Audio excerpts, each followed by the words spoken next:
sabar orang tua menjelaskan.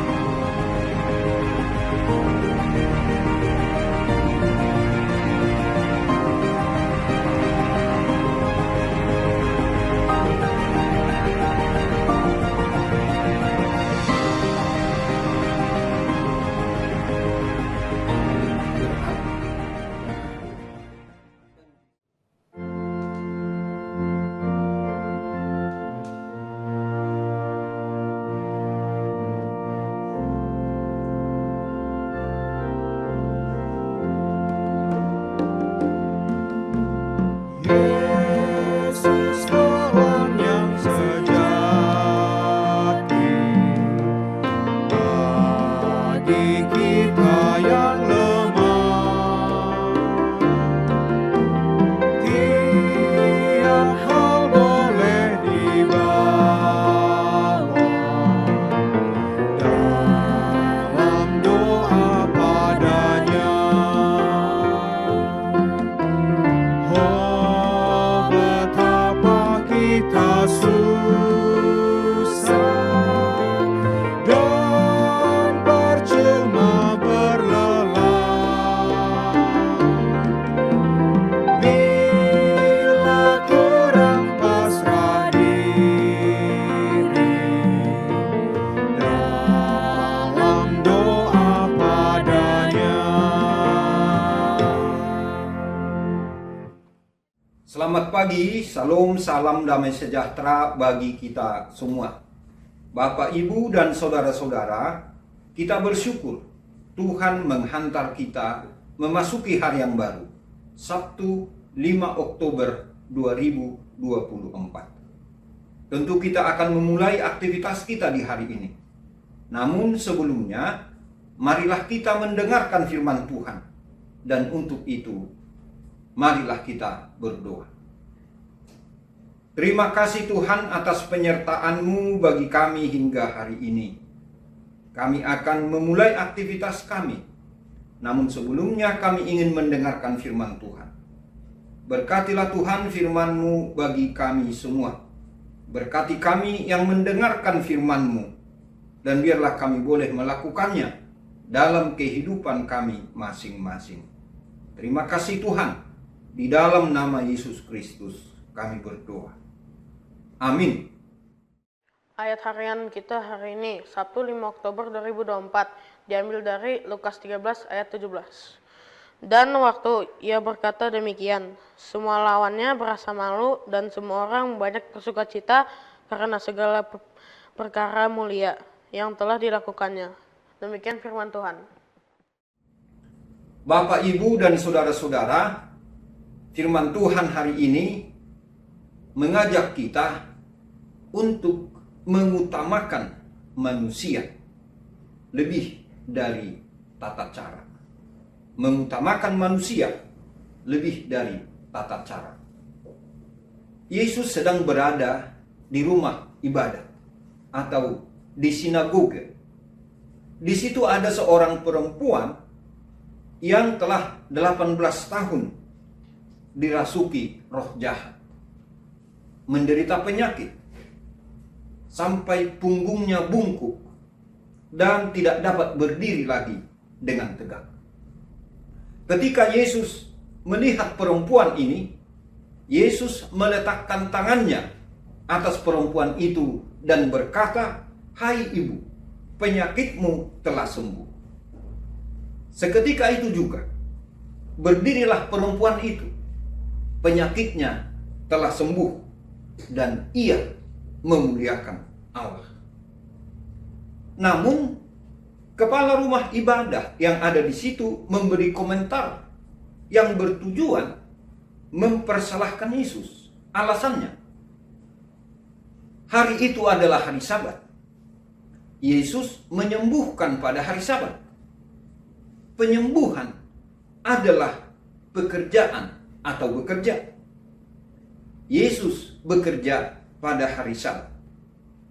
Dengan demikian, Yesus melanggar hukum hari Sabat. Bapak, Ibu, dan saudara-saudara, Yesus menjawab mereka dengan memakai hukum mereka sendiri. para rabi justru melepaskan binatang mereka pada hari Sabat untuk dibawa minum. Di sini Yesus mau mengatakan bahwa pada hakikatnya adalah benar di hadapan Allah untuk melepaskan seorang perempuan dari keterikatannya selama 18 tahun. Bapak, Ibu, dan saudara-saudara, pada ayat renungan hari ini dikatakan, dan waktu ia berkata demikian, semua lawannya merasa malu dan semua orang banyak bersukacita karena segala perkara mulia yang telah dilakukannya. Apa arti ayat renungan ini bagi kita yang hidup di zaman ini? Pertama, bahwa kita tidak boleh mengutamakan sistem atau tata cara atau aturan lebih dari manusia. Kita harus lebih mengutamakan manusia, lebih mengutamakan menolong, membebaskan sesama manusia dari segala hal yang mengikat atau membebani dirinya. Dengan kata lain, kita harus mengutamakan relasi atau hubungan kita dengan seseorang sebagai individu, sebagai pribadi yang bernilai, lebih daripada sistem atau tata aturan yang ada. Kedua, iman Kristiani kita harus lebih mengutamakan sesama kita, masing-masing individu dengan nilai-nilai kemanusiaan di dalamnya, dibanding dengan sistem atau tata aturan itu sendiri. Dengan kata lain, penghargaan dan penerimaan terhadap sesama manusia dan menghormati seseorang sebagai pribadi yang penting dan berharga mestinya kita utamakan daripada bercokol pada tata aturan atau sistem yang tidak membebaskan seseorang atau sistem yang tidak membantu seseorang untuk bebas dari hal yang membebani, menekan, ataupun mengikatnya. Kita sebagai orang percaya, sebagai persekutuan gereja, haruslah lebih memberi perhatian terhadap ibadah kepada Allah dan pelayanan kepada sesama manusia. Kita harus lebih mencintai Allah dan sesama manusia daripada sistem atau tata cara yang ada. Dan ketiga, Bapak, Ibu, dan saudara-saudara, penyembuhan atau pemulihan yang dilakukan Yesus terhadap perempuan yang menderita sakit selama 18 tahun itu menyiratkan bahwa Allah sendiri tidak menghendaki apabila seseorang menderita lebih lama dari yang diperlukan. Artinya, penderitaan tidak boleh dibiarkan merajalela hingga esok hari. Kalau itu bisa ditolong atau disembuhkan pada hari ini. Perbuatan bantuan atau pertolongan yang dapat dilakukan pada hari ini tidak boleh ditunda hingga esok hari. Akhirnya, Bapak, Ibu, dan saudara-saudara, setiap kita memiliki kesempatan untuk melayani Tuhan dan sesama pada hari ini. Marilah kita lakukan dengan ketulusan dan kerendahan hati. Jangan menundanya lagi. Amin. Selamat pagi, selamat beraktivitas di hari ini. Tuhan Yesus memberkati. Kita berdoa.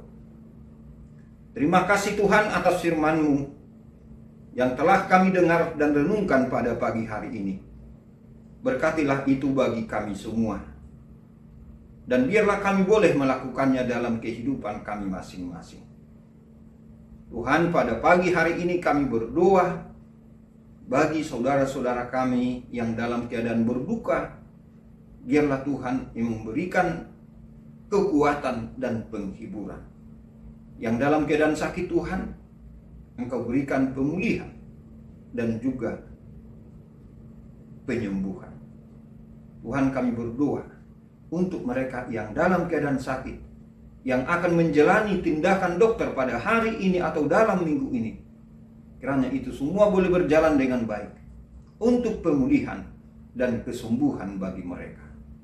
Tuhan, hari ini kami berserah diri ke dalam tangan-Mu. Biarlah Tuhan memimpin perjalanan hidup kami masing-masing, agar kami boleh melakukan kehendak-Mu, membawa sukacita bagi kami semua, dan kemuliaan bagi nama Tuhan. Terima kasih Tuhan. Di dalam nama Tuhan Yesus Kristus kami berdoa dan mengucap syukur. Amin. Anugerah Tuhan kita Yesus Kristus dan kasih setia dari Allah Bapa dan persekutuan dengan Roh Kudus kiranya menyertai kita semuanya. Amin.